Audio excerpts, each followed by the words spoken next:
சற்று முன் வெளியான முக்கிய அறிவிப்பு. தமிழகத்தில் மிக்ஜாம் புயல் மற்றும் கனமழை காரணமாக பல்வேறு மாவட்டங்கள் பாதிக்கப்பட்டுள்ள நிலையில் தற்போது மீண்டும் புதிய அறிவிப்பாக அடுத்த 24 மணி நேரத்தில் ஒரு புதிய காற்றழுத்த தாழ்வு பகுதி உருவாகக்கூடும் என வானிலை ஆய்வு மையம் தெரிவித்துள்ளது. இதன் காரணமாக தமிழகத்தில் மீண்டும் கனமழை எச்சரிக்கை விடுக்கப்பட்டுள்ளது. இதை பத்தி மேலும் பள்ளி கல்லூரி விடுமுறை போன்ற முக்கியமான அறிவிப்புகளும் வெளியாகியுள்ளன. இதை பத்தி விரிவாக தெரிஞ்சுக்க வேண்டும்னா இந்த வீடியோவை கடைசி வரைக்கும் ஸ்கிப் பண்ணாம பாருங்க. வீடியோக்குள்ள போறதுக்கு முன்னாடி இந்த சேனல் இது வரைக்கும் சப்ஸ்கிரைப் பண்ணாதவங்க சப்ஸ்கிரைப் பண்ணிக்கோங்க.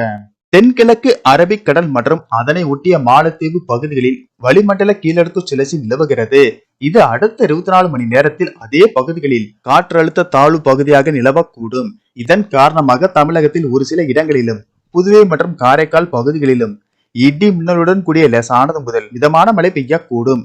மேலும் நீலகிரி, கோயம்புத்தூர், ஈரோடு, திருப்பூர், திண்டுக்கல், தேனி, மதுரை, விருதுநகர், தென்காசி, திருநெல்வேலி, கன்னியாகுமரி, தூத்துக்குடி, ராமநாதபுரம், சிவகங்கை, புதுக்கோட்டை, தஞ்சாவூர் மாவட்டங்களில் ஓரிரு இடங்களில் கனமழை பெய்ய வாய்ப்புள்ளது.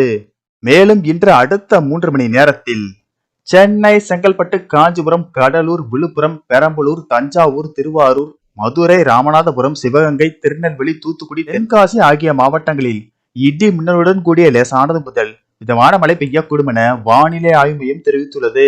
டிசம்பர் 10 மற்றும் 11ஆம் தேதிகளில் தமிழகத்தில் ஒரு சில இடங்களிலும் புதுவை மற்றும் காரைக்கால் பகுதிகளிலும் இடி மின்னலுடன் கூடிய லேசானது முதல் மிதமான மழை பெய்யக்கூடும்.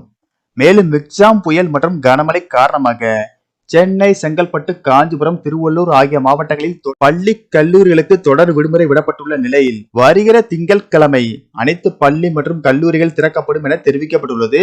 ஆனால் அன்றைய தினங்களில் கனமழை பெய்யும் பட்சத்தில் பள்ளி கல்லூரிகளுக்கு மீண்டும் விடுமுறை அறிவிக்கப்படலாம் என கூறப்படுகிறது.